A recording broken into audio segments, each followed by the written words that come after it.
তো আসি আজকে যেটা প্রধান সেটা হচ্ছে মেমারি গ্ল্যান্ড।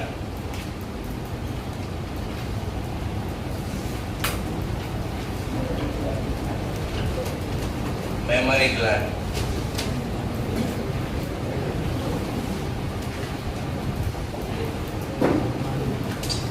আচ্ছা, বলছে এটা একটা গ্রন্থি, যে গ্রন্থিটা স্ত্রী এবং পুরুষ উভয়ের থাকে। কি বললাম? এটা একটা গ্রন্থি যেটা স্ত্রী এবং পুরুষ উভয়ের থাকে। তবে স্ত্রীদের এই গ্রন্থিটা হয় অ্যাক্টিভ, কিন্তু পুরুষদের ক্ষেত্রে এই গ্রন্থিটা কি থাকে? প্যাসিভ থাকে না। প্যাসিভ নয়, এটা যে নিষ্ক্রিয় বলা হয়, মানে পুরুষদের ক্ষেত্রে এটা সক্রিয় নয়, নিষ্ক্রিয়। তো এই হচ্ছে বিষয়টা। তো তার জন্যই দেখবি যে একটা নির্দিষ্ট বয়সের পর স্ত্রীদের যে বক্ষ আছে সেই বক্ষ অঞ্চলে বেশ একটা ফোলা গ্রন্থি অবস্থান করে, যেটাকে আমরা স্তন গ্রন্থি বলে চিনি। তো এটা হচ্ছে একটা গ্ল্যান্ড, যে গ্ল্যান্ডটা হচ্ছে কি স্কিন গ্ল্যান্ড। অর্থাৎ আমাদের যে শরীরের বাইরের লেয়ারটা, সেই লেয়ারটার নাম কি? এপিথেলিয়াম লেয়ার, তাই তো? এপিথেলিয়াম লেয়ার সব থেকে বাইরে যে আবরণ, এই এপিথেলিয়াম লেয়ারের উপরে অবস্থান করছে মেমারি গ্ল্যান্ড। এটা না যে শরীরের ভেতরে অবস্থান করছে বা ভেতর থেকে কানেক্ট রয়েছে, ওটা না, এটা জাস্ট উপরে রয়েছে। ঠিক যেমন আমাদের রয়েছে কি ঘাম গ্রন্থি। তো এই স্তনটা হচ্ছে ঘাম গ্রন্থির রূপান্তর বা মডিফাইড রূপ, বা বলতে পারিস ঘাম গ্রন্থি থেকে সৃষ্টি লাভ করা হচ্ছে স্তন গ্রন্থি। তাহলে বলতে পারিস এটা হচ্ছে মডিফাইড ঘর্ম গ্রন্থি। মডিফাইড ঘর্ম গ্রন্থি, বোঝা গেল? তাহলে এটা হচ্ছে একটা স্কিন গ্ল্যান্ড এবং এটা কি মডিফাইড ঘর্ম গ্রন্থি বা ঘাম গ্রন্থি। এই হচ্ছে বিষয়। যেটা হচ্ছে কি বলছে যে ফিমেলসদের ক্ষেত্রে এটা হচ্ছে অ্যাক্টিভ। ফিমেলসদের ক্ষেত্রে এটা হচ্ছে অ্যাক্টিভ, যেটা হচ্ছে পেয়ার্ড, মানে জোড়ায়, পেয়ার্ড স্ট্রাকচার, জোড়ায় অবস্থান করে। এবং এর যদি অবস্থানটা দেখি, তাহলে এর অবস্থানটা পাবো আমরা আমাদের যে এই যে বক্ষ, আর এখানে আমরা দেখতে পাই রিবস বা পঞ্জরাস্থি বলা হয়, বক্ষ পঞ্জরাস্থি। এই রিবস গুলো কত জোড়া রয়েছে আমরা জানি? 12 জোড়া। কত জোড়া? 12 জোড়া, মানে সংখ্যা হচ্ছে 24টা, 12 জোড়া। তো এরকম 1 2 3 4 করে এরকম লিস্ট গুলো দেওয়া থাকে পরপর। যেমন প্রথম 1 থেকে যে 7 নাম্বার, সেটা হচ্ছে ট্রু রিবস বলা হয়। তারপর 8 9 10 ওগুলোকে ফলস রিব বলা হয়। তারপর 11 12 ওগুলো যুক্ত থাকে না এই হাড়ের সাথে, যেটাকে আমরা গ্রাম্য বাংলা বলি যে সিনার হাড়, এর সাথে যুক্ত থাকার জন্য ওটা বলে ফ্লোটিং রিবস। এরকম 1 করে 12 অবধি আমাদের টোটাল 24টা হাড়, মানে 12 জোড়া রিবস রয়েছে। এর অবস্থানটা যদি বলি, তাহলে এর অবস্থান হচ্ছে থার্ড রিবস, মানে তৃতীয় যে পঞ্জরাস্থি, সেই third ribs to sixth ribs, অর্থাৎ ষষ্ঠ। তাহলে তৃতীয় থেকে ষষ্ঠ নাম্বার যে পঞ্জরাস্থি, এর মধ্যেই অবস্থান করে কে? মেমারি গ্ল্যান্ড। বোঝা গেল কি বললাম? তাহলে প্রাথমিকভাবে যদি বলি, তাহলে মেমারি গ্ল্যান্ড বা একটা স্তন গ্রন্থি, এটা হচ্ছে স্ত্রী এবং পুরুষ উভয়ের থাকে। তবে স্ত্রীদের ক্ষেত্রে এটা অ্যাক্টিভ হয় এবং পুরুষদের ক্ষেত্রে এটি নিষ্ক্রিয় অঙ্গ রূপে পরিচিত। এবার এটা হচ্ছে একটা স্কিন গ্ল্যান্ড, মানে শরীরের বাইরে আমাদের যে এপিথেলিয়াম লেয়ার, মানে আমাদের বাইরে যে আস্তরণ, এই আস্তরণের উপরে গঠিত হওয়া একটা গ্রন্থি, যার জন্য এটাকে বলা হয় স্কিন গ্ল্যান্ড। এবং তার সাথে সাথে এই গ্রন্থিটা হচ্ছে মডিফাইড রূপ। কার মডিফাইড রূপ? না সোয়েট গ্ল্যান্ড বা ঘর্ম গ্রন্থির মডিফাইড রূপ।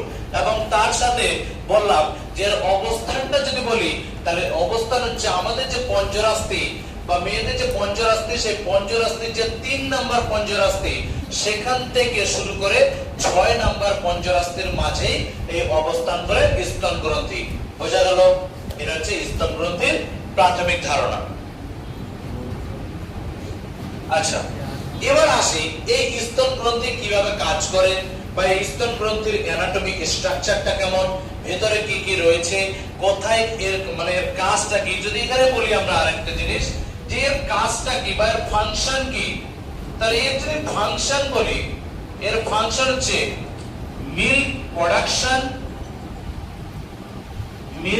প্রোডাকশন মানে দুগ্ধ উৎপাদন এন্ড সিক্রেশন এবং দুগ্ধ ক্ষরণ। তাহলে কি বললাম, এর ফাংশন বা কাজ হচ্ছে এটাই। এক হচ্ছে মিল্ক প্রোডাকশন মানে দুগ্ধ উৎপাদন, আর একটা হচ্ছে মিল্ক সিক্রেশন বা দুগ্ধ ক্ষরণ। এবার এই দুগ্ধ উৎপাদন আর দুগ্ধ ক্ষরণ কেন করা হয় সেটা আমরা সবাই জানি, কারণ আমরা হচ্ছে ম্যামালস বা স্তন্যপায়ী প্রাণী। স্তন্যপায়ী কথাটা ওখান থেকে এসেছে, স্তন পান করে, স্তন্যপায়ী ম্যামালস আমরা। অর্থাৎ আমাদের যে নতুন প্রজন্ম আসে বা নিউ বর্ন বেবিরা আসে, তারা এসে সরাসরি বাইরের খাবার ভক্ষণ করে না, তারা মায়ের দুগ্ধ পান করেই লালন পালন হয় প্রাথমিক অবস্থায়, ওই জন্য বলা হয় স্তন্যপায়ী। তো নিউ বর্ন বেবিকে লালন পালন করার জন্যই এই যে মিল্ক প্রোডাকশন এবং সিক্রেশন করে থাকে ফিমেলসরা।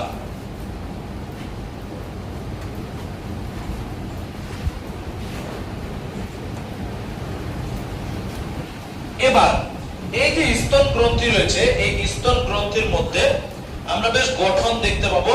সেই গঠনটা কিরকম সবার বইতে যেন থাকে, সরি খাতাতে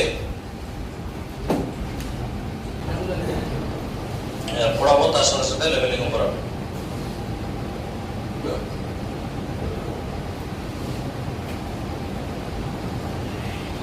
চল এদিকে দেখো, এই হচ্ছে একটা মেমারি গ্ল্যান্ডের চিত্র।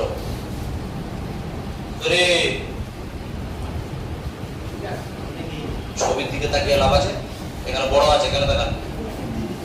এই হচ্ছে একটা মেমারি গ্ল্যান্ডের ছবি, ঠিক আছে। এবার আমরা যাব মানে ভেতর থেকে বাইরের দিকে আসবো একেবারে, ঠিক আছে। তো প্রথমেই এই যে দেখতে পাচ্ছিস একটু বড় বড় টাইপের স্ট্রাকচার, বেশ থলির মতো স্ট্রাকচার, এই স্ট্রাকচার গুলোকে বলা হয় মেমারি লোবিউলস। কি বলা হয়? মেমারি লোবিউলস। তবে এই মেমারি লোবিউলস গুলো আবার যেমন এখানে ছোট ছোট করে আঁকা আছে, এরাই আবার দু তিনটাকে একসাথে নেবে, নিয়ে আরেকটা যেটা জিনিস প্রথম ফার্স্ট গঠন করে সেটাকে বলা হয় মেমারি লোব। মেমারি লোব বুঝা গেল? ফার্স্ট যেটা স্ট্রাকচার, যেমন আমি বলছি কি বললাম যে এই যে এটা একটা মেমারি লোবিউলস, এটা একটা লোবিউলস, এরকম দু তিনজনকে নিয়ে আবার একটা বড় করে স্ট্রাকচার, ওইটাকে বলা হয় কি মেমারি লোব। এইরকম মেমারি লোব পাওয়া যায় স্তনের মধ্যে 15 থেকে 20টি। কটা বললাম? 15 থেকে 20টা। তাহলে মেমারি লোব থেকে 15 থেকে 20টা। এই মেমারি লোবের মধ্যে এবার থাকে মেমারি লোবিউলস, যেটা এইখানে আমি দেখিয়েছি। তাহলে তার ভেতরে যাচ্ছে মেমারি লোবিউলস, যেখানে 3-4 জন মিলে লোবটা গঠন করে, তাহলে মেমারি লোবিউলস। এবার এই মেমারি লোবিউলস গুলো একটা একটার দিকে তাকা, ওর ভেতরে ছোট ছোট ছোট ছোট গুলি গোল সার্কুলার করা আছে না? এই ছোট ছোট যে অংশগুলো বেশ সার্কুলার টাইপের গঠন, এই ছোট গুলি অংশগুলোকে বলা হয় অ্যালভিওলি। আচ্ছা, আমরা ক্লাস 11 একটা অ্যালভিওলি জেনেছিলাম, তাই না? কোথায় জেনেছিলাম? ফুসফুসে। কোথায়? ফুসফুসে।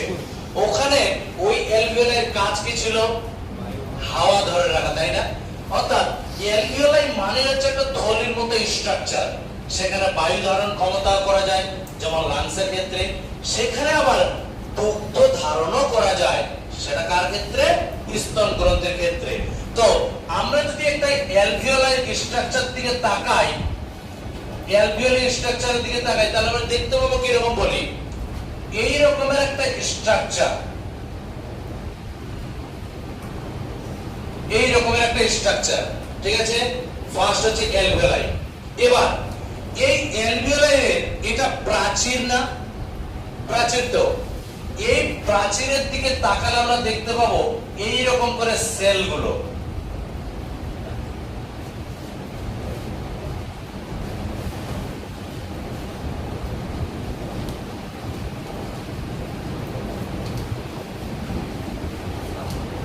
এই ধরনের সেল। আচ্ছা বল, এই যে চার কোণা সেল, এই সেলগুলোকে কি বলা হয়, বা চার কোণা যে কোনো গঠনকে কি বলা হয়? এটাকে কি বলা হয়? কিউব। কিউব না? ঠিক কিউবের মতোই হচ্ছে এই সেলগুলো। এবার এটা একটা প্রাচীর গঠন করছে, আমাদের স্ক্রিনটা একটা প্রাচীর, আর প্রাচীর বা দেওয়াল বা যারা রক্ষণাবেক্ষণ করে যে লেয়ার গুলো তাদেরকে আমরা কি বলে চিনি? Epithelium layer. তাহলে কিউব আকৃতির সেল প্রাচীর গঠন করছে মানে এপিথেলিয়াম, তাহলে কিউবয়েডাল এপিথেলিয়াম। তাহলে এই অ্যালভিওলাই যে প্রাচীরে, সেই প্রাচীরে আমরা দেখতে পাবো কিউবয়েডাল এপিথেলিয়াম সেলের লেয়ার, কিউবয়েডাল এপিথেলিয়াম। বোঝা গেল? কিউবয়েডাল এপিথেলিয়াম সেলের লেয়ার। এই সেলগুলোর কাজই হচ্ছে মিল্ক প্রোডাকশন করা। কি বললাম? এই সেলগুলোর কাজ হচ্ছে মিল্ক প্রোডাকশন করা। তাহলে এরা কাজ কি করবে? এরা করবে মিল্ক প্রোডাকশন, মিল্ক প্রোডাকশন। বোঝা গেল? আচ্ছা, এই সেলগুলো যদি মিল্ক প্রোডাকশন করে তাহলে সেই মিল্কটা জমা হবে কোথায়? অ্যালভিওলাই যে ফাঁকা স্থানটাতে, সেখানে জমা হবে। এবার ধর একটা বেলুনের মধ্যে জলটা ভরা আছে, বেলুনটাকে রাখা আছে নরমাল অবস্থায়, বেলুনটাকে রাখা আছে, জলটা বেরিয়ে যাবে? বেরোবে না। তার মধ্যে কি করতে হবে? প্রেসার ক্রিয়েট করতে হবে। কি করতে হবে? প্রেসার ক্রিয়েট করতে হবে। আমি প্রেসার বলিনি, তাহলে প্রেসার ক্রিয়েট করতে হবে। তাহলে প্রেসার ক্রিয়েট করার জন্য কি দেখা যায় না, দেখতে পাবো আমরা এই যে কিউবয়েডাল এপিথেলিয়াম সেলের যে লেয়ার, যেটা অ্যালভিওলাইয়ের একদম প্রাচীর গাত্র, সেই প্রাচীরেই দেখতে পাবো আমরা কিছু মাসেল এইভাবে ছড়িয়ে ছিটিয়ে আছে অ্যালভিওলাইয়ের ঠিক চারপাশে। এইরকম কিছু মাসেল দেখতে পাবো আমরা।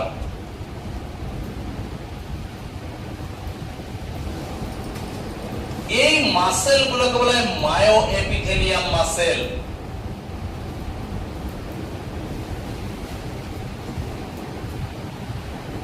Mayo epithelium muscle.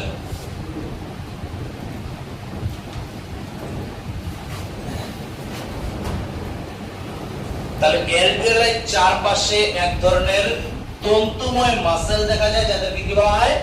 Myo epithelium muscle. এবার পেশির কাজ সাধারণত কি থাকে? সংকোচন প্রসারণ। তাহলে এই মাসেলগুলোই কি করবে? সংকোচন প্রসারণের মাধ্যমে অ্যালভিওলাইতে চাপ দেবে। যখনই অ্যালভিওলাইতে চাপ দেবে তখন অ্যালভিওলাইয়ের এই ফাঁকা স্থানে যে অবস্থান করছে দুগ্ধ, সেটা কি করবে? এই নালী দিয়ে বা বাইরে যে নালীটা রয়েছে সেই নালী দিয়ে বাইরে বেরিয়ে আসবে। বোঝা গেল কি বললাম? অ্যালভিওলাই। এটা হচ্ছে একটা অ্যালভিওলাইয়ের গঠন, যেটা দেখতে পাচ্ছি আমরা লোবিউলস এর মধ্যে এই যে সার্কুলার গুলো, ঠিক আছে? এই অ্যালভিওলাইয়ের গঠনের যে প্রাচীর, সেই প্রাচীরে আমরা পাবো চার কোণা কিউবের মতো কোষ, যাদেরকে বলা হয় কিউবয়েডাল সেল। এবার যেহেতু এটা একটা প্রাচীর গাত্র রক্ষণাবেক্ষণ, তাহলে রক্ষণাবেক্ষণ সাধারণত এপিথেলিয়াম লেয়ার করে থাকে, তাহলে এটা হচ্ছে কিউবয়েডাল এপিথেলিয়াম লেয়ার। এবার এই কিউব সেলগুলোর কাজ কি? এই কিউব সেলগুলোর কাজ হচ্ছে দুগ্ধ উৎপাদন করা। তাহলে কিউবয়েডাল এপিথেলিয়াম করছে মিল্ক প্রোডাকশন। মিল্ক প্রোডাকশন যদি করে তাহলে সেই মিল্ক এসে কোথায় জমা হবে? যে অ্যালভিওলাইয়ের মাঝে ফাঁকা জায়গাটাতে। এবার এটা তো একটা বেলুন টাইপ স্ট্রাকচার, এর মধ্যে তো প্রেসার ক্রিয়েট না করলে তো দুগ্ধ বাইরে বেরিয়ে আসবে না। তাহলে এই কিউবয়েডাল এপিথেলিয়ামের যে প্রাচীর গাত্রটা আছে, সেই প্রাচীরের বাইরে এইরকম কিছু আমরা মাসেল দেখতে পাবো, যাদেরকে কোন মাসেল বলা হয়? Myo epithelium muscle. এই মাসেল গুলো যখন প্রেসার ক্রিয়েট করবে অ্যালভিওলাইয়ের উপর, তখন অ্যালভিওলাই চুপসে যাবে, আর চুপসে গিয়ে সেই অ্যালভিওলাই থেকে কি দুগ্ধ বেরিয়ে আসবে। তাহলে এই হচ্ছে মেমারি লোবিউলস এর পর অ্যালভিওলাই। ঠিক আছে? এবার এই অ্যালভিওলাই থেকে প্রথম যে নালীটা থাকে তাকে বলা হয় মেমারি টিউবিউলস। তাহলে এটা হচ্ছে একটা সূক্ষ্ম নালী। এই যে নালীগুলো ঠিক বেরিয়ে আসছে, এই নালীগুলো বলা হচ্ছে মেমারি টিউবিউলস। মানে প্রত্যেকটা অ্যালভিওলাই থেকে বেরিয়ে আসা সূক্ষ্ম নালীগুলো। তাহলে এখানে তো আমি বেশ বড় করে দেখিয়েছি, এই যে ধরেন একটা নালী বেরিয়ে আসলো অ্যালভিওলাই থেকে, এই যে নালীটা, এই নালীটাকেই বলা হচ্ছে মেমারি টিউবিলস। বোঝা গেল? তাহলে প্রত্যেকটা অ্যালভিওলাই থেকে যে সূক্ষ্ম নালীটা বেরিয়ে আসে, সেই সূক্ষ্ম নালীটার নাম কি? মেমারি টিউবিলস। এবার বিষয়টা কি হয় দেখ, ধর এইটা একটা অ্যালভিওলাই, এখান থেকে একটা নালী বের হলো, এটা একটা অ্যালভিওলাই, এখান থেকে একটা নালী বের হলো, এটা একটা অ্যালভিওলাই, এখান থেকে একটা নালী বের হলো। আচ্ছা, সব অ্যালভিওলাই থেকে কোন নালী বের হচ্ছে রে? মেমারি টিউবিলস। এবার এই প্রত্যেকটা মেমারি টিউবিলস মিলে যে একটা কমন নালী গঠন করলো, সেই কমন নালীটাকে বলা হচ্ছে মেমারি ডাক্ট। মেমারি ডাক্ট। তাহলে এই মেমারি টিউবিলস এর পরে যে নালীটা আসবে তাকে বলা হচ্ছে মেমারি ডাক্ট। বোঝা গেল কি বললাম? এটা হচ্ছে মেমারি ডাক্ট।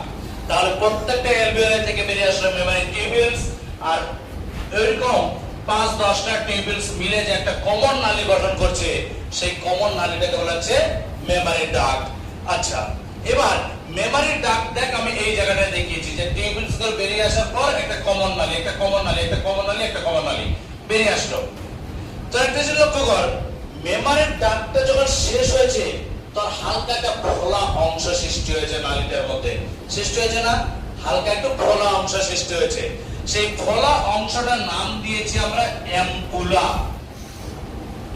অ্যাম্পুলা ওয়ার্ডটা তোদের বইতে নেই, বা হতে পারে সাঁতরাতে থাকতে পারে, ছায়াতে নেই অ্যাম্পুলা ওয়ার্ডটা, কিন্তু ভয় পাওয়ার কারণ নেই।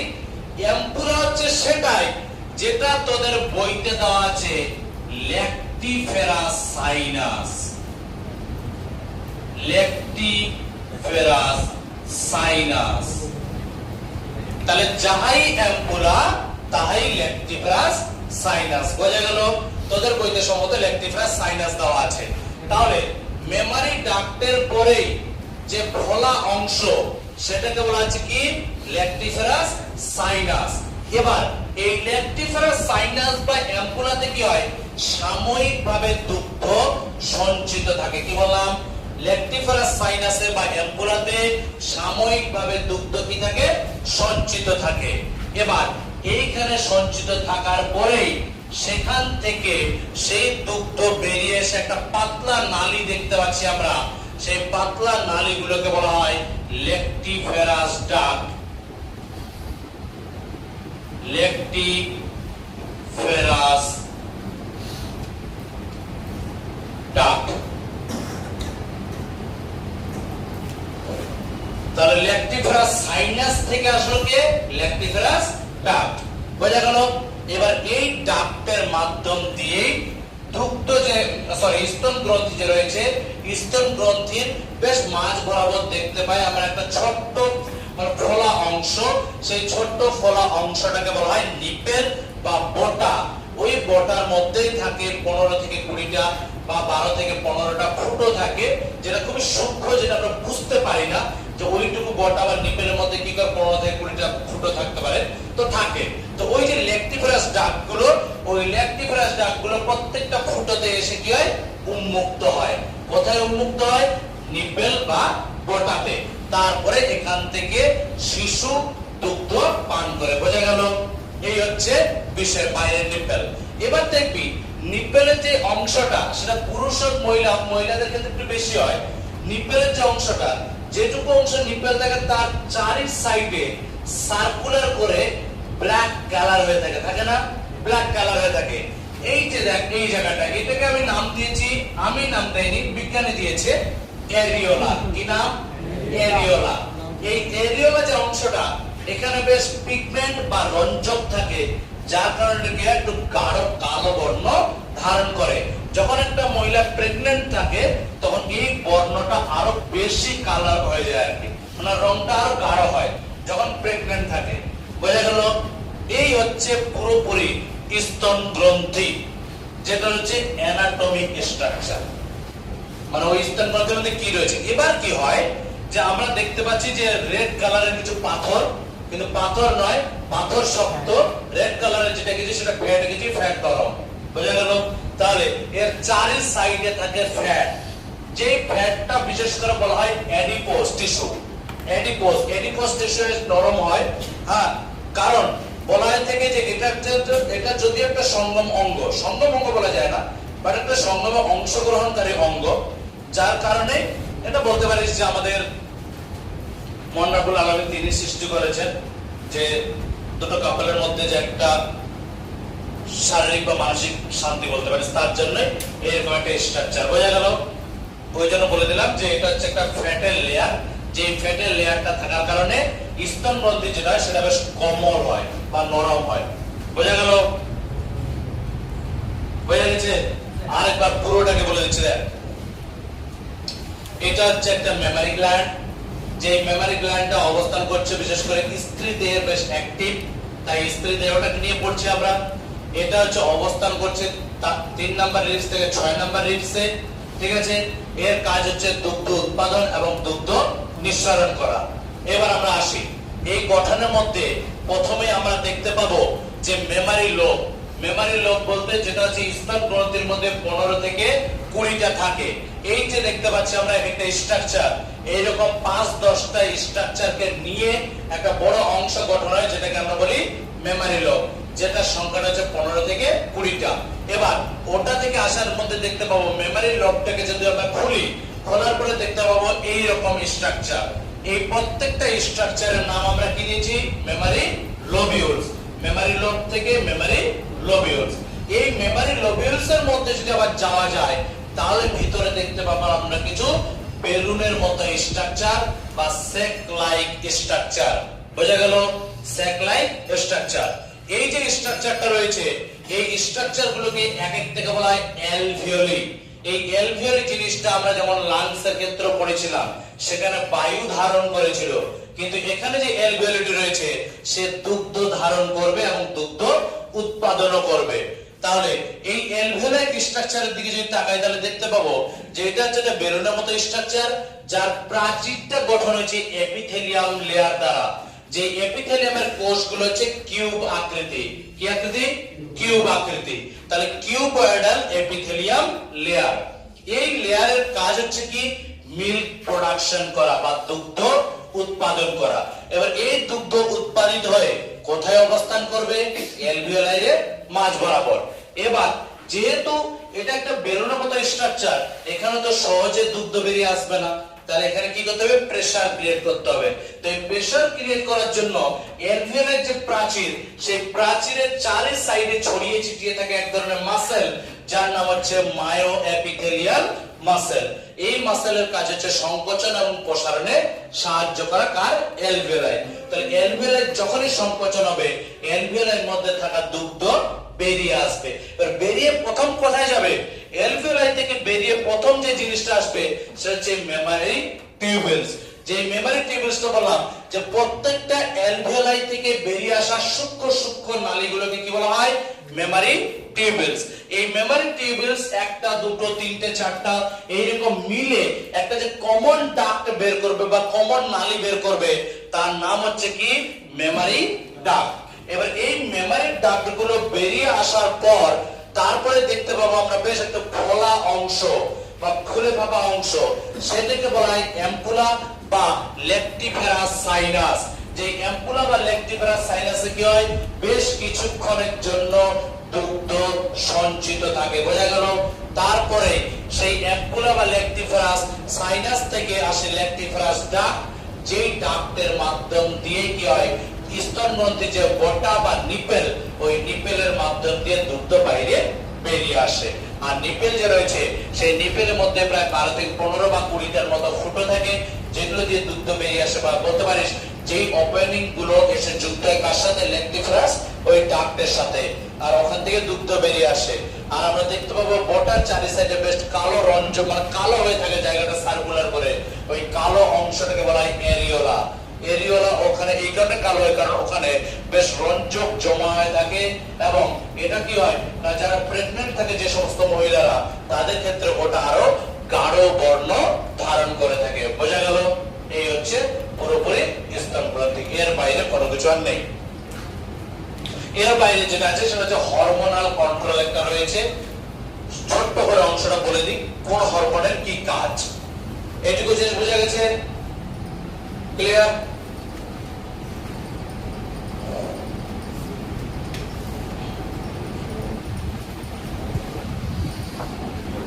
আচ্ছা, আমরা এখানে চারটা হরমোনকে জানবো। এক হচ্ছে ইস্ট্রোজেন, দুই হচ্ছে প্রোজেস্টেরন,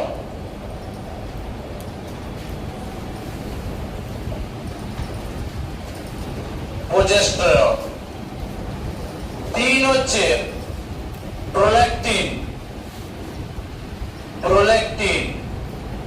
চার হচ্ছে অক্সিটোসিন। এই জিনিসটা খুব কনফিউশন হয় প্রোল্যাকটিন আর অক্সিটোসিনের মধ্যে। এই চারটা হরমোন লিখলাম, চারটা কাজগুলো লিখে দিচ্ছি পরপর। ইস্ট্রোজেন সংখ্যা বাড়াবে মেমরি টিউবেলস এর। কার বললাম? মেমরি টিউবেলস, মানে অ্যালভিওলাই থেকে বেরিয়ে আসে যে নালীগুলো, ছোট ছোট নালীগুলো। তাহলে ওই নালীগুলো যত বেরোবে দুগ্ধ তত আসবে। তাহলে বললাম ইস্ট্রোজেন সংখ্যা বাড়াবে মেমরি টিউবেলস এর। মেমরি টিউবেলস ইনক্রিজ, এই তিন চিহ্নটা দিয়ে দিলাম। তাহলে মেমরি টিউবেলস এর সংখ্যা বাড়িয়ে দেবে। বোঝা গেল? চল, প্রোজেস্টেরন সংখ্যা বাড়াবে অ্যালভিওলি। স্বাভাবিকভাবে অ্যালভিওলি যত বেশি হবে দুগ্ধ উৎপাদন তত বেশি হবে।